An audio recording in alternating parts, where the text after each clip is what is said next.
गेल्या 28 तारखेपासून माहूर तालुक्यासह आर्णी तालुक्यांमध्ये वेगवेगळ्या गावात धरणविरोधी संघर्ष समितीच्या माध्यमातून धरणे आंदोलन, जलसमाधी आंदोलन, आमरण उपोषणासारखी आंदोलने सतत चालू असताना विधानसभेमध्ये या संदर्भात काही मुद्दे मांडल्यानंतर धरणविरोधी संघर्ष समितीने तात्पुरत्या स्वरूपात स्थगित केले असल्याने धरणविरोधी संघर्ष समितीचे चालू असलेले आंदोलन मागे घेत असताना पळसा येथील पैनगंगा नदीमध्ये समारोपीय समाधी आंदोलन घेऊन समारोप करण्यात आला। हे आंदोलन करीत धरणविरोधी संघर्ष समितीची नेहमीचीच असलेली मागणी म्हणजे धरण रद्द झालं पाहिजे हीच मागणी असून यामध्ये दुसरा कुठलाही पर्याय नाही। धरणाला आमचा विरोध आहे, धरण रद्द झाले पाहिजे हीच प्रमुख मागणी घेऊन धरणविरोधी संघर्ष समिती गेली 25 वर्ष हा लढा देत आहे आणि भविष्यात पण हा लढा तसाच राहील असे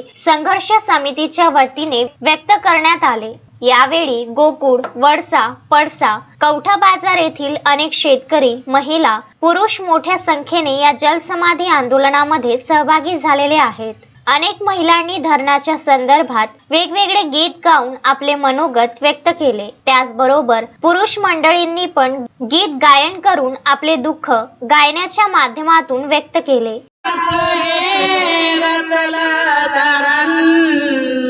नको नको आम्हाला याची मदारण, नको नको आम्हाला याची मदारण, पंचाण्णव गाव याने होत रे, पंचाण्णव ते आता होईल विकास रे, पंचाण्णव गाव याने होईल विकास रे, पंचाण्णव गाव याने होईल विकास रे, दलालाचा ते आता होईल विकास रे, जीवनाला आमच्या हे धरण नव्हे मरणच आहे असं सर्वांच्या बोलण्यातून व्यक्त होत असताना अनेक लोकांनी या धरणाच्या संदर्भात तीव्र नाराजी व्यक्त केलेली आहे।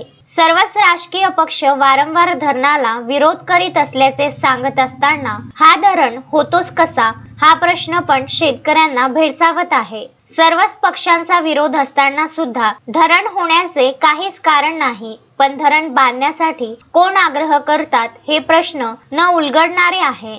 या जलसमाधी आंदोलनाला प्रकाश गायकवाड, मार्क्सवादी कम्युनिस्ट पक्षाचे जिल्हा सचिव शंकर सीडाम, डॉक्टर बाबा डाखोरे, प्रल्हाद चव्हाण, डॉक्टर शुभाग डाखोरे, पळसा गावातील सुरेश गावंडे, मदनापूर येथील अशोक दालपे यांच्यासह सुभाष डाखोरे, संजय मानकर यांनी संबोधित केले। तर महिला प्रतिनिधी म्हणून नंदू बोगसे यांनी पण या धरणाच्या संदर्भात आपल्या व्यथा येथे मांडल्या। तेव्हा येत्या काळामध्ये धरणविरोधी संघर्ष समितीचा लढा कायम राहणार असून जोपर्यंत धरण रद्द होणार नाही तोपर्यंत आमचा लढा कायम राहणार आहे असा ठाम विश्वास सर्वांनी व्यक्त केला आणि आंदोलनाची सांगता करण्यात आली।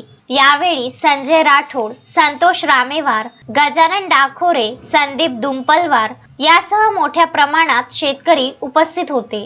संजय घोगरे, विदर्भ न्यूज, माहूर।